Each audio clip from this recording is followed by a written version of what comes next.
Hi, everybody. Supersonic back again for probably my final FNaF anniversary video. I don't know. We'll talk about it later.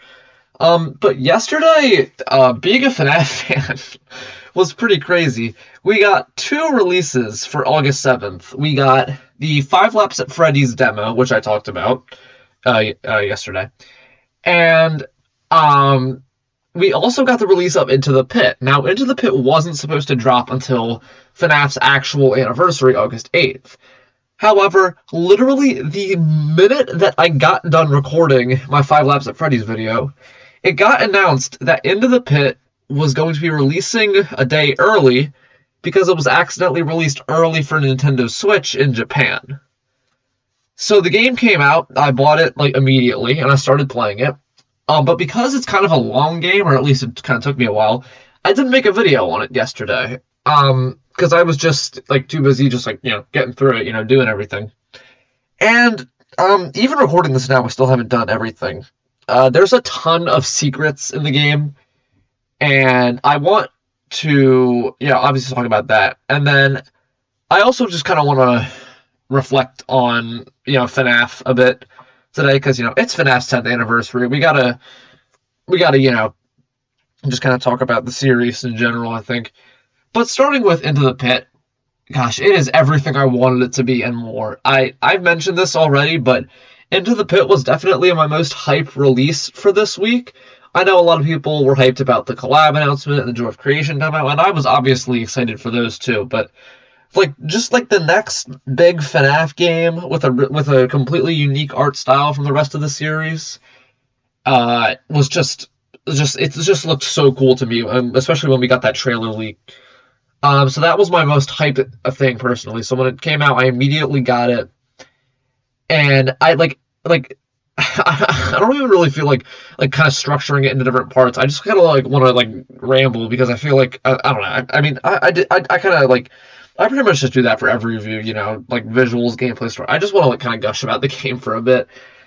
The art direction is absolutely fantastic. This is probably some of the best pixel art I've ever seen, in a game. Mega Cat Studios is, I think, known for having great pixel art in their video games, and they knocked it out of the park here. All of the sprites and environments and everything are insane, and each individual pixel was accounted for when making this. Obviously because it's pixel art, but the gameplay is a lot more free than I thought.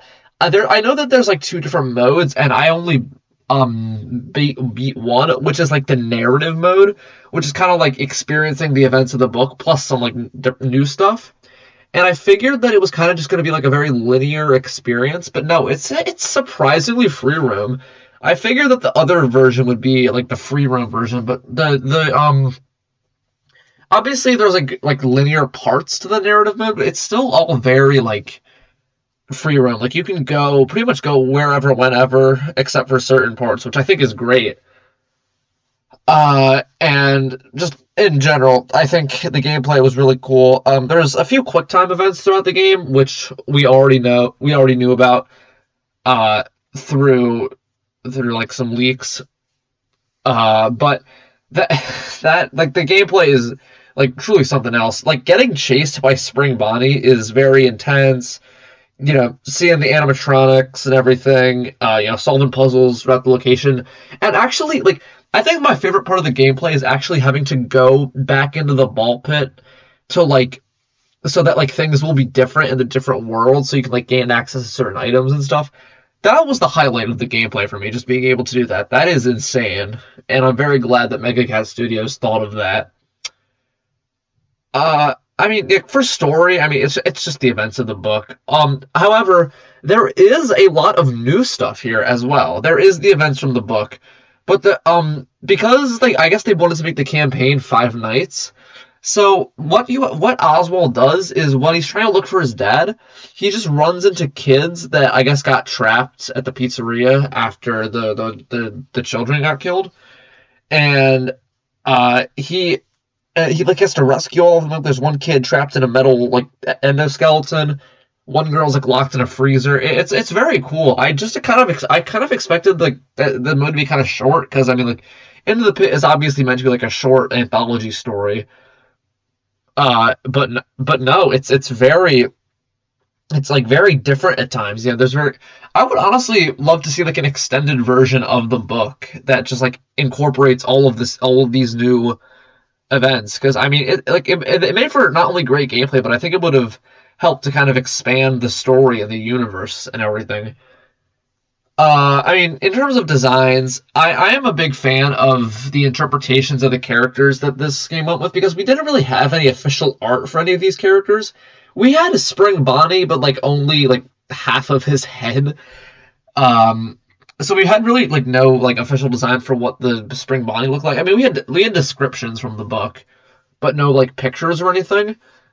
But getting to see like what his design, I'm assuming, I guess, what it looked like, is really cool. The animatronics all look cool. They're kind of just like the FNAF 1 designs, basically. Something I noticed in this game, though, is that there is no Foxy, which was true for the book, too. In the book, they never mentioned Foxy at all. And you can find Pirate's Cove, and it says that Foxy is out of order, which, like FNAF 1, but he never appears in the game, and he never appears in the book either, which I found kind of weird. I felt like I can kind of understand why they didn't include Foxy in the book, because they didn't really need it. But I feel like in the game, it was a good idea to kind of like, it was kind of their opportunity to try and incorporate Foxy into the world. But no, I mean, they just kind of like left him out, which I mean is fine. There's already like plenty of threats with like Spring Bonnie and the animatronics and stuff. Like the game is also like very fleshed out. There's tons of like achievements and secrets. There's so many like secret arcade games. There's a ton of different endings, because like I only got like two endings. I got one ending where you can just like leave the pizzeria in like the past world and just like leave your dad there, like not rescue him. And then I also got the 1-star ending, where basically you do everything, you get to the end of night 5, and you get your dad out of the ball pit, you get him back to the real world, but then Spring Bonnie kidnaps Oswald, brings him to the past world, ties him up, and kills him. So those are the only endings I got so far. I was thinking about getting more before making this video, but I kind of just wanted to talk about this game. Yeah, I mean, the game is, like, truly fantastic. I mean, it's probably my new favorite FNAF game. I don't know. I'll probably think about it. Although it is an amazing game. I'm truly so glad that Scott found like a good partner in Mega Cat Studios to work on this game. They truly knocked it out of the park. This is a fantastic game. Actually, it is probably my favorite FNAF game now that I think about it. Very well made, very cool, very like experimental as well, but like the good, like a good kind of experimental, not like security breach experimental. And yeah, I mean, but now that we've kind of talked about Into the Pit, I just kind of want to talk about like FNAF for a bit, because guys, FNAF is 10 today, 10 years, 1 decade old. And I don't know about you guys, but that just does not feel right to me at all. Like, I remember joining FNAF in like the FNAF 4 like sister location era, and like I was just like a kid, on my iPad playing the games and like watching Matt Pat's videos.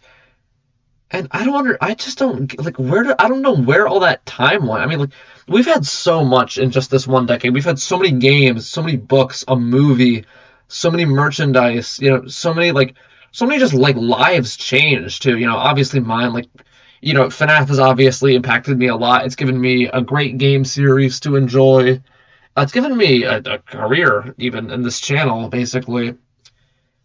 And I'm truly so happy that FNAF was able to see 10.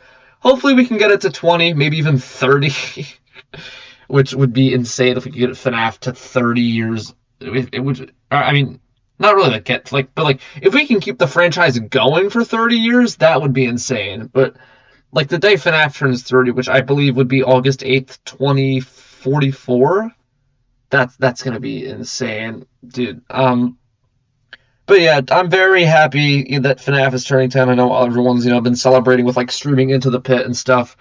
I'm not really great with live streams, which is why I haven't really been streaming at all. But this has still just been such a fantastic week and such a fantastic game series to play. And community to be in and everything. It's all just great.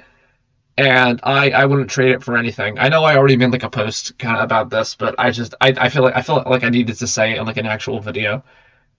Um, yeah, thank you for that. Thank you so much. It's been a wild ride, and I can't wait for what's to come. Also, new video tomorrow. Not like an anniversary video, like an actual video coming out tomorrow on the channel. So keep an eye out for that. And yeah, that's about it for me. Into the Pit, very, very good game. FNaF, very good series. Very old series.